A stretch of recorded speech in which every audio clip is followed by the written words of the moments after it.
Good morning, everyone. Welcome to another amazing topic of conversation. Thanks to our sponsors, the Health Channel and All Health Go. So please sign up for their newsletters. And welcome to Finkelman's, where you pamper yourself with tools for your inner chef. And to the I Remember Against Genocide bracelet. So thank you so much for joining us. And today we have Dr. Leah Janine. Hi, thank you so much for having me. No, it's a pleasure. Thank you. So, Dr. Janine, your specialty is in exercise science. Yeah. So, what is exercise science? Well, exercise science, the actual definition is the scientific study of human movement performed to maintain or improve anything in physical fitness. But it really encompasses a wide variety of subtopics such as biomechanics, exercise physiology, which is more my area, athletic training, cardiac rehabilitation, really think anything to just improve the overall health of the population. With movement. Yes, with movement. So, it's basically exercise. Well, yeah, it's the study of exercise, but it encompasses a lot. So I teach classes like exercise prescription. So rather than, and there's certainly a need for many medications What out. is exercise Yeah. prescription? Well, there's certainly a need for many medications out there. And so, I fully believe antihypertensive meds have saved people's lives. But the reality is our long-term goal is to get people off the medications with the proof of their doctor. But to have them exercise and lose weight and get healthy. And even people that are morbidly obese, small reductions in body weight of 10% can, even just 10%, which would still leave them in the morbidly obese category, reduces their blood pressure. So it's really just trying to get people overall healthy so we're not dependent on a bunch of different medications. Okay, got it. That's a fairly good explanation. I love the name. So, how did you get involved in sex health? What Well, happened? What was the transition from the exercise health to the sexual part? Well, it's interesting. So it was a couple reasons. My undergraduate was actually in public health, and then I did a bunch of master's coursework in public health as well. Then I crossed over to exercise science because I found it interesting, and I got involved in the rec center up at University of Florida. And then with my PhD, I really wanted to combine both exercise science and public health because they are so related.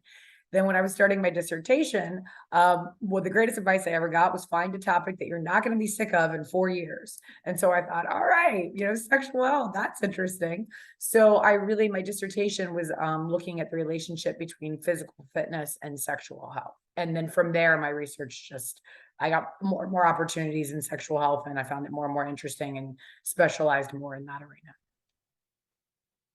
So that's interesting. So now that your dissertation, you can talk to us about that. Is Yeah, there yeah, a yeah. relationship between sex and exercise? Absolutely. So there is a direct relationship there. People that are more fit have better sex lives. I mean, that's really just where it is. Now, you can't say that, well, most research is indicating people who exercise get healthier and then they have better sex lives, but it can also be the other way. People who have better sex lives are more inclined to exercise because you're not just being sedentary. But it was really important. And part of the reason that I examined it was really with men is that when people get ED, they just seek treatment for it, or erectile dysfunction. They just seek treatment for it as opposed to looking at the underlying causes. And ED for men is actually one of the first times that we'll see heart disease present itself. So if a man is just all of a sudden getting ED physically and there's nothing psychologically wrong, it may be indicative of a much larger problem. So how do they know it's not psychological? Well, there's a couple different ways. So, psychologically, so you're gonna look at changes in your life, like job changes, relationship changes, depression, and kind of journaling is one way to really be able to. Yeah, and journaling is really one way to figure it out. But another thing is if you're still really having the desire to have sex and the man cannot become aroused, then that's going to be an indicator that it's more physiological. If you're not having the desire at all, that's probably more. That's probably the other part. Yeah. Okay. So my next question, I know that there is a lot of, uh, how do I put it? People don't want to talk about it. It's private, but there's also a lot of jokes on it on how on normal couples. How many times is it normal to have sex in a month or in a week or whatever you put it? Well, okay, so I don't like the word normal, and here's why, because Yes, because it's like, okay, if you're not having sex that many times, am I normal or am I not normal? right. And people judge themselves so much Correct. on their sex life. And like I'm a big fan of like, whatever goes on between two consenting adults, great. Who cares, right? Yeah. So what's normal to one couple is not going to be normal to another couple. So statistically, what's normal is about 1.2 times a week for Americans. And obviously normal ranges in various countries too. Um, but that obviously changes as people age, and some people are more sexually active than others. And so if there's a couple that usually has intercourse 7 times a week and then all of a sudden they're down to 1.2 or normal, to me that would be abnormal because something might be going on in the Something relationship, happened. Correct. right? So it's really, as long as both partners are fine with it, then I would say not worry about it. The problem really arises when a couple has mixed match sex drives, and one person wants it all the time and the other person doesn't at all, and that can be a problem. So how can you help people with that part? Well, if it turns out that You the can, discrepan if the discrepancy is small, couples can typically work it out. If the discrepancy is larger, I would typically refer people to a sex therapist, or really just kind of communicate. If the person who's not desiring it, are they not finding it enjoyable? Are they too tired? Are they overworked? Did you just have small children in the house? There's just so many.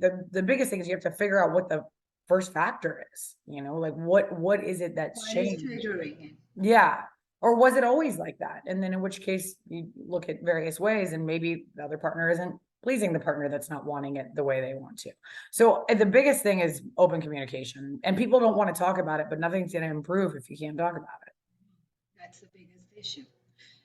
Another myth, or I don't know if it's a myth, but it started a whole set of jokes, is the women having a headache to avoid having sex. Well, No and men, again, the I headache syndrome. I mean, right, like I would never encourage that, like having to make something up. Just say, if you're tired, that's acceptable, right? The reality is statistically, and I don't love to say this because I think it so statistically I'll preface it with that men desire sex more, right? Unfortunately, because we That push is that, statistically right. yeah, that is true. But we push that so much that when the woman desires sex more, then she feels like something's wrong with her if she desires it more than the man. So overall, yeah, men desire sex more. So there might be more times when the female is not in the mood and then feels like they have to make up some excuse. But in reality, there's nothing wrong with saying, I'm exhausted or I'm tired or whatever it is. I mean, being lack of sleep, I would say, is I think the number one killer of sex drive. When your people are really just fatigued, they don't want to do it. So if the female partner is always fatigued, see what the male partner can do to alleviate some of her fatigue, whatever it is, taking care of children, work, housework, whatever. So it's like a result of what's Yeah, going typically it's a result of just exhaustion. But I mean, it could be that the female partner is not attracted to their male partner anymore, and that can be hard to discuss. You just want to enter that with caution. Or it could be that females have what we call hypoactive sexual disorder. And it's on. Is when women just aren't desiring sex. If a woman just doesn't desire sex and she doesn't care, it's not a disorder. But if a woman is not desiring sex and she wishes that she desired sex, then that's HSDD. And I'm actually doing research on looking at the effects of psychedelics and HSDD. Right now it's still obviously a legal drug, so it has to be cleared through FDA before we get anywhere.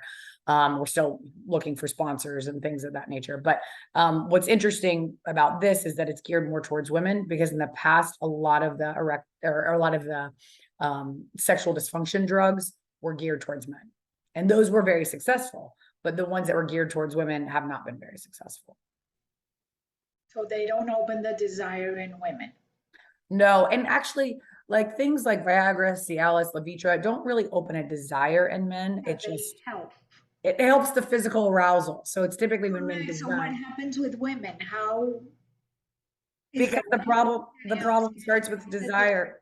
Yeah, it's just not working. They've got injectables and then they've got pills, but when you look at it compared to the placebo effect, it really hasn't, there hasn't been anything, because with women it is more mental than just physical. That's why we're looking at the psychedelic aspect, like in microdosing form, not like to get high or anything, but in very small form. So perfect. Um, what can be, you just told me, what can be, I know that you said about fatigue, but is there anything else that can decrease or it can boost desire in sex? well, certainly when women go through menopause, that can decrease it because hormones are really just changing and going through things. Hormone replacement therapy has been known to help, but there are a ton of side effects with that. So that's something that I'd say that's kind of a last resort. You wouldn't just want to jump into. In terms of boosting sex drive, and this goes hand in hand, gaining weight, losing weight. So it's not just, I mean, obviously there's a psychological element, right? I feel good about myself. I look more attractive. I'm going to want to have sex, or I gained weight. I'm not going to have sex. But there's also a hormonal component there, right? So when people are really overweight, they're going to have testosterone, which is reduced, versus if you have a lot of muscle and you're gaining muscle and lifting weights, your testosterone is going to increase. And people think of testosterone as just a male hormone, but it's a female hormone too. We have it, not at the same levels, but it drives strive for both men and women. So exercising, as simple as that is, we know all there's many health benefits, but it can really improve your sex drive as well. So exercising is a really simple one. If you're deficient in any vitamins and minerals, certain ones are more related to sex drive. So vitamin D, for instance, your body needs to make testosterone. And people are deficient like crazy in vitamin D. I have to tell you, I'm a healthy person. I go to the beach like 2 to 3 times a day. I didn't think yet I had my blood taken and I was severely deficient in vitamin D. So it happens all over. Things like zinc can help a little bit, magnesium, So things for of those. men as well, the Yeah. vitamin Yes. D? Absolutely. It's really important for both men and women, but it's important to note because people think like, oh, I'm going to eat this food and my sex drive is going to soar. No, if you're deficient in the vitamin or the mineral and you supplement the vitamin or mineral, then your sex drive will increase. But if you're not deficient, if I already have enough vitamin D in my life and I keep popping vitamin D pills, it's not going to make a difference. Correct. What's the myth about the chocolate? The chocolate, The well, chocolate, especially in women. Same thing. I think that this is, you can say, there's a lot of times people will say like, well, there might, if there's some caffeine in there, right? Caffeine's been known to boost sex But it drive. says that it's an aphrodisiac, the There, chocolate. I will tell you this, to my knowledge, and I've read a lot of these, I have never seen a clinical trial that found that any food improves sex drive for men or women. None. So oysters and shellfish and chocolate is Well, if all real. like I said, oysters have a really high level of zinc, actually. So, and people are often deficient in zinc. So, Oh, but it's nothing about the oyster. If you're deficient in zinc and you take a about the zinc pill sink. or yeah, if you take a zinc pill or an oyster, okay, whatever. If you're deficient and now you get it, yay, then your sex drive is going to increase. But there has never, to my knowledge, ever been a trial which has shown, a significant difference by eating this food and then improving sex drive. There are some supplements, like I did a study with maca, and we did find that increased sex drive and increased some sexual functioning in men. It did in women too, but unfortunately the placebo also increased in women. So when you accounted for the placebo effect, it was no longer statistically significant. When is a good age to start talking to girls and boys about sex? And Well, now I know that the age is coming down like exponentially. yeah, It's absolutely. ridiculous. So I can say from, and again, I'm more on the physiology side than the psych side, but I can say when we look at things like the HPV Gardasil shot, people, and I tell you, I know family members that were terrified to give it to their kid, because people think Why? people think that talking about sex or giving them this vaccine is going to somehow lead to the precocious involvement of sex in teens. And the reality is, it doesn't work that way. No 9-year-old goes, I got a vaccine. Let me go find somebody to have sex with. It doesn't work, right? So the biggest thing there is, I think the earlier the better. So But earlier, I think earlier the better. So even I mean, there are a lot of studies that are showing people are sexually active as early as 9.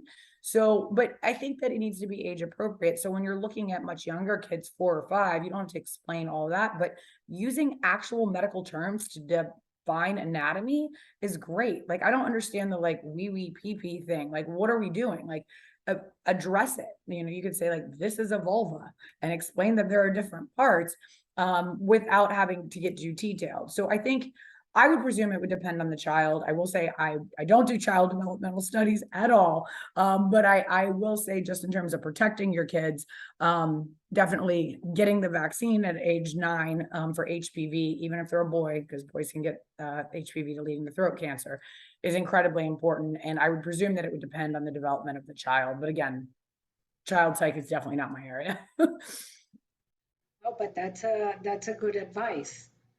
And teenagers, girls especially, that are getting more actively, sexually actively than boys, because now the girls are like literally attacking boys. Well, and I mean, I'm glad that women feel like they can initiate sex now and there's not that stigma. So I think that that's great. Statistically, women that develop earlier, so start menstruating earlier or have larger breasts earlier, are more likely to engage in sexual activity earlier.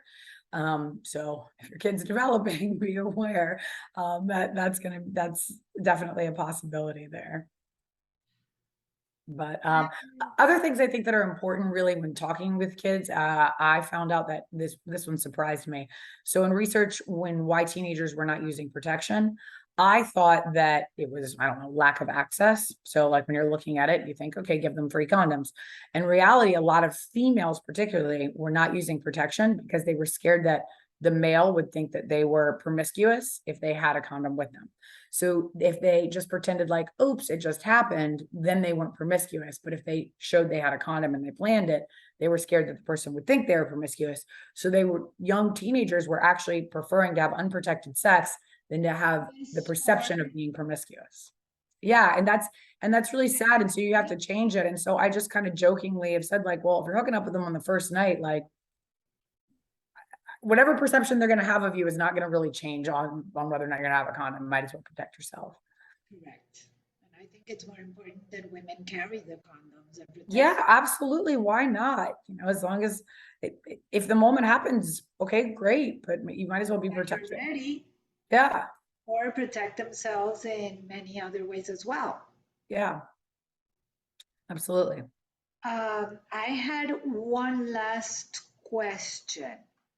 Okay. Um, wow. Oh yeah, I'm just thinking of how young the girls are starting and the boys. I really can't say offhand. I don't know what age most kids are. I don't know the average age of first intercourse like that. All of my sexual research It is in has adult. been with adults, and I can tell you there's 2 reasons why. One, that's my interest area. The other thing is, once you start interviewing or talking to anybody under the age of 18, things get much more complicated research wise.